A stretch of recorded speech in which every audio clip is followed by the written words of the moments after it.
تو اللہ تعالیٰ کو کسی بندے کے 40 سال رونے کی توبہ نہیں چاہیے. بس ذرا سا جب انسان کے دل میں یہ آ گیا احساس کیا ہے میں جو کر رہا تھا وہ کیا تھے, وہ گناہ تھے, وہ میری شاعر نشان میں سے نہیں تھے, پھر اللہ تعالیٰ اس کو معاف کر دیتے ہیں. پھر اللہ تعالیٰ اس کے پرانے تمام گناہوں کو معاف کر دیتے ہیں.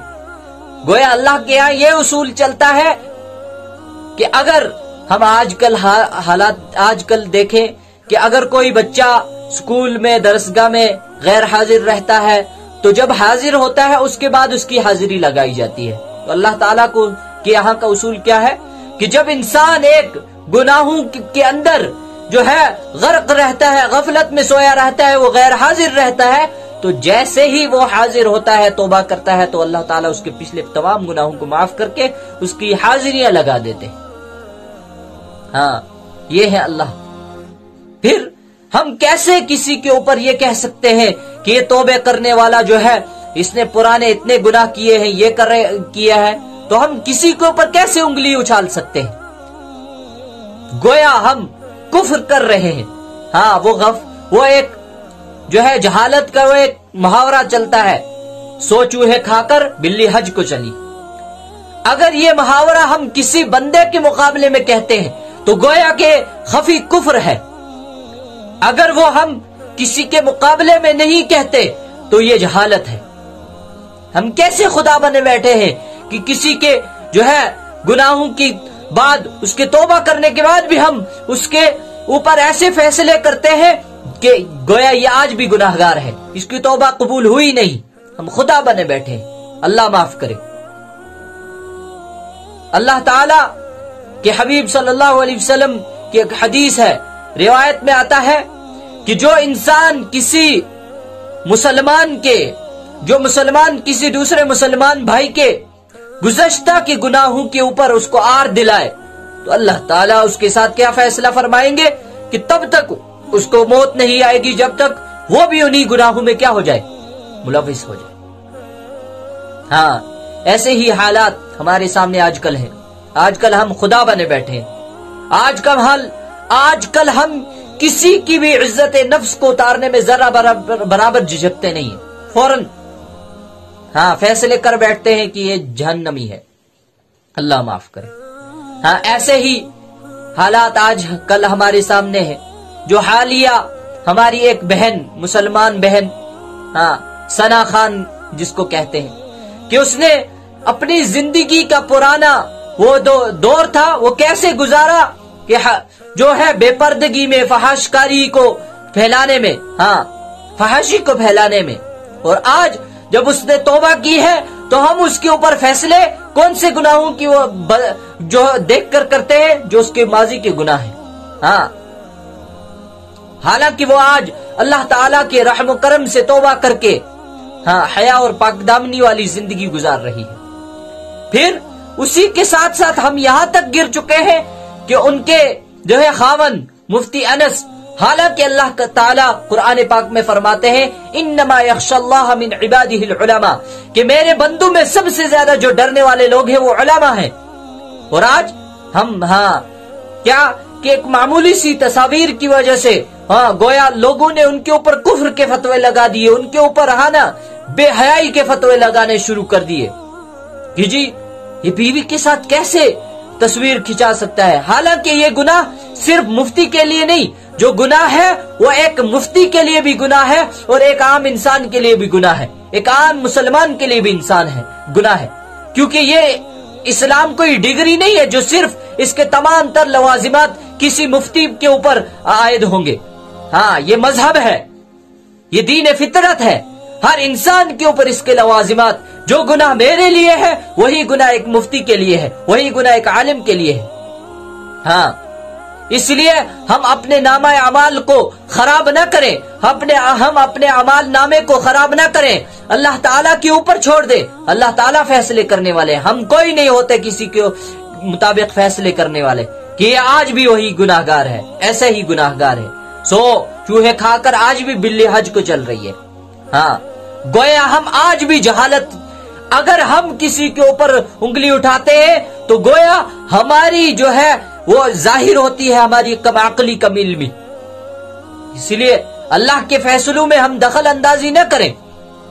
اللہ تعالی ہمیں کہنے سننے سے زیادہ عمل کرنے کی توفیق عطا فرمائے. اللہ تعالی ہمارا جو ہے فیصلہ تائبین کے ساتھ فرمائے. وآخر دعوانا الحمدللہ رب العالمین. آپ کا ہماری ویڈیوز دیکھنے کے لیے شکریہ. چینل کو لائک شیئر سبسکرائب کر کے ہی جائیں. جزاک اللہ.